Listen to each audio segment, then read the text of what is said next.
Hello, everyone. My name is Danny, and this review is for the movie called Gosnell.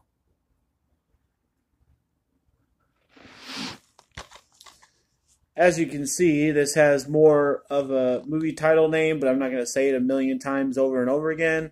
But the full movie title is Gosnell, The Trial of America's Biggest Serial Killer. Gosnell, The Trial of America's Biggest Serial Killer. There you go. That's the full name. This is the shocking true story of the investigation and trial of abortion doctor Kermit Gosnell, his 30-year killing spree, and how the political and media establishment tried to cover it up. The trial became hugely controversial after it went mostly unreported amid allegations that the liberal media establishment was censoring a story that shone a negative light on abortion. Gosnell is directed by Nick Searcy and stars Dean Cain as the detective who broke the case, Earl Billings as Gosnell, and Michael Beach and Sarah Jane Morris as the prosecutors. This is a 2018 film. It's rated PG-13, shockingly. It runs, I don't know, it's about a little over an hour and a half. And you heard the stars. Gosnell.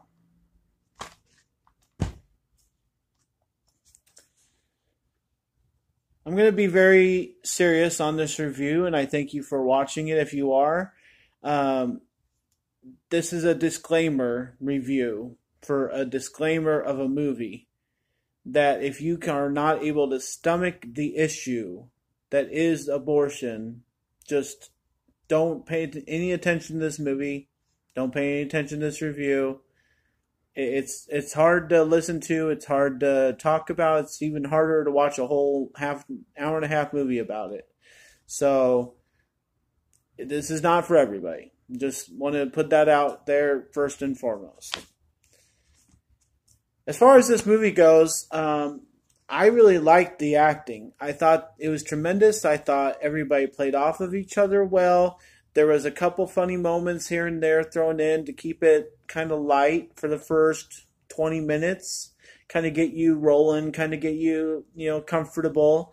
And I enjoyed that strategy of making a movie. We all knew what was coming. And it kind of kept it light until it had to get serious.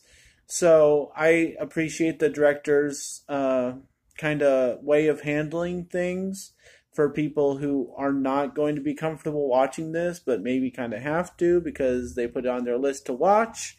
So I think the acting really helped out things. These are tremendous actors for even taking on this movie in the first place, and then to divulge, themselves into characters that have to talk about this over and over again every day, having to deal with this issue and pictures and topics and all the emotional aspects that go into making a movie like this. I'm sure it was hard for every single person involved. And for them to only show emotion when somebody yelled action, I think is a tremendous, just accolade for any actor involved in this movie whatsoever. Across the board, tremendous. Okay, everybody involved. When the cops start searching for things in the clinic and in Gosnell's house, it's just very awkward. Like, I know that this movie says that it's more than less based on completely true events and photos and situations and files, and everything involved with this movie is pretty much accurate. But the way the cops just kind of stand there when Gosnell feeds some turtles, and the way the cops just stand there when Gosnell is playing piano at his home, it was just awkward. It was weird to watch as a viewer and to wonder why they're just standing there. It's like, if this guy's insane, just let him be insane. But you don't have to stand there and watch him be insane and not say anything and not question him and not, go over and talk to him and say, "What are you doing? You know, we're the police." I mean, do something. You know, it's just very awkward. So there was the only two really awkward scenes, and according to the movie, that's like their most staple scenes because it's just painted how crazy this guy really was. Um, so in this movie and in real life, when this stuff was happening, the best and most important character of this movie, of this case in real life, is this blogger girl. And so I'll let you experience the blogger if you ever see this movie. And if you want to know a little bit about her, if you're not going to see the movie, she basically does everything as far as what this case needs to succeed. And it's just really weird to watch a movie about this huge case, you know, this huge killer, and the cops and the prosecutors don't really do anything. You know, it's like, how did they ever get a verdict, you know? So she's the reason why, if you're going to watch this movie, I'll let you experience her. I won't say anything else about her, but she's awesome. There's a point during the case, I'll let you experience it if you're going to watch this movie, that the judge asks the counsel to go to his chambers because he wants to talk to them. And then they just go to the next scene after this meeting with the judge and show the effects of that meeting. I hate, if you're going to make a movie, a real movie that goes to DVD, you know, you don't have to worry about skipping scenes like that, then have that scene. It's obviously vital.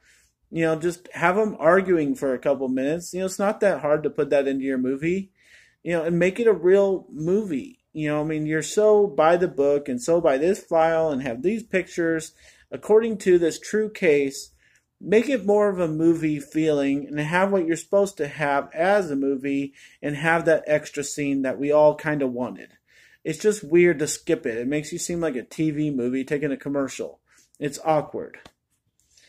So what happens after that is fine, but you know, if you're not going to show things, if you're going to have this whole movie talk about this awkward to listen to stuff, it's all uncomfortable, and then you're not going to show this picture at the end of the movie, that's another thing.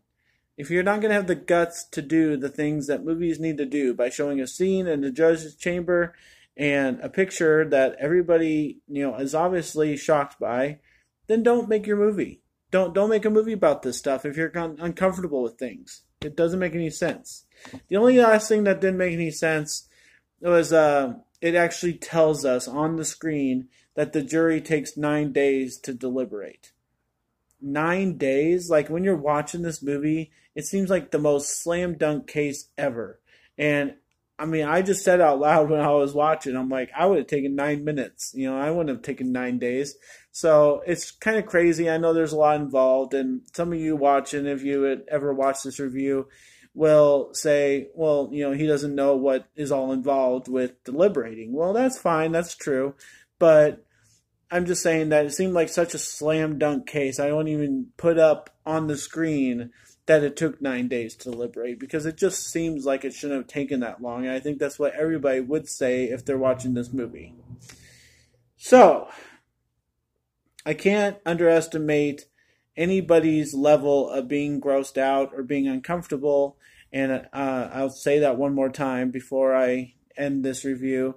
But for that reason alone, like, you know, to heck with the acting and, you know, the music and the details of the movie and blah, blah, blah. But I don't ever really want to stomach this movie again. And I can't imagine how many people would actually want to listen to this whole thing.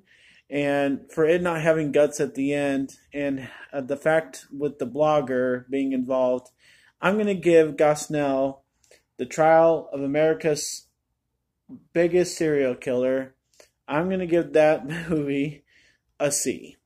And I just don't want anything to do with a movie that is this hard to stomach. I know usually that means it's good, Usually, I like Saw and I like all these other crazy movies that just disgust people, but I can't stomach something like this, and I can't imagine who else would. So I'm going to give a C to Gosnell, and good riddance to it. Thanks a lot, guys. My name's Danny. If you like this or any of my other videos, try and give some of them a watch. Like and subscribe to my channel if you would, and enjoy your movies. Thanks.